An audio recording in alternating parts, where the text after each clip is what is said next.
Naloxone, commonly known by the brand name Narcan, is used in the treatment of patients who have overdosed on opioids. Signs of an opioid overdose include respiratory depression or arrest, decreased level of consciousness, and pinpoint pupils. Naloxone is approved for patients of all ages. However, for patients under 5 years of age, online consultation with medical control and/or medical director protocol is required. Contraindications for use of naloxone include a known hypersensitivity or allergy to naloxone, and if the medication is cloudy, precipitated, or expired. While it is not contraindicated, naloxone should be used cautiously in patients with cardiac disease, supraventricular arrhythmia, head trauma, brain tumor, or polysubstance overdose. The first step in treating a patient experiencing an opioid overdose is to provide ventilatory support with a bag valve mask. Connect the BVM to high-flow supplementary oxygen as soon as possible. Remember, no patient has ever died from a lack of Narcan.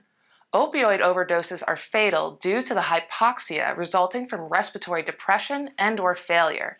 Respiratory depression, secondary to an opioid overdose, is primarily managed by continuous, attentive airway care and ventilatory support.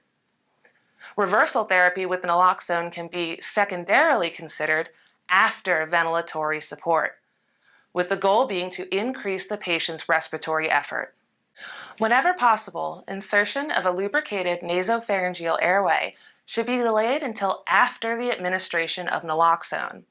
If the nasopharyngeal airway is placed prior to administration of naloxone, then it must be removed before administering the correct dose in each nostril. Be aware that the lubrication used for the insertion of the nasopharyngeal airway will inhibit absorption of the naloxone, delaying or even preventing the medication from taking effect. Some organizations may carry naloxone that has been designed to deliver an entire dose into one nostril. If this is the case, the insertion of the nasopharyngeal airway does not need to be delayed. Insert the airway into one nostril and administer the naloxone in the other. Always familiarize yourself with the protocols and manufacturer's instructions for the type of naloxone that your organization carries. For our demonstration today, we will be administering intranasal naloxone that requires half of the full dose to be delivered into each nostril. A full dose consists of 2 milligrams dissolved into 2 milliliters of solution. First, remove the protective caps from the vial and injector. Thread the vial into the injector 3 half turns or until stopper is pierced by the metal cannula. Do not push the vial into the injector. This may cause misalignment. Remove the cover and expel the air. Attach the mucosal atomization device, also known as the MAD. This device disperses the naloxone in very small particles, which are more readily absorbed by the capillaries inside the nose. Line the MAD up with the first nostril and quickly depress the vial halfway until the bottom of the gray plunger lines up with the one. This needs to be done quickly in order for the medication to properly atomize.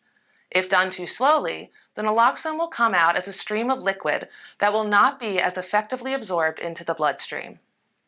Place the MAD against the second nostril and fully depress the vial to deliver the rest of the dose. At this point, you would insert an NPA to protect the patient's airway.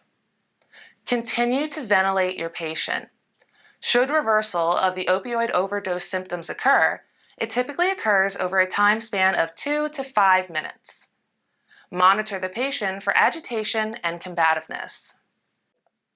Additional potential side effects include diaphoresis, increased blood pressure, nausea, tachycardia, cardiac arrest/ventricular fibrillation, diarrhea, dyspnea, tremors, abdominal cramps, and pulmonary edema. Frequently reassess your patient and transport to the closest appropriate facility. Familiarize yourself with your local protocols regarding refusal of transport by overdose patients.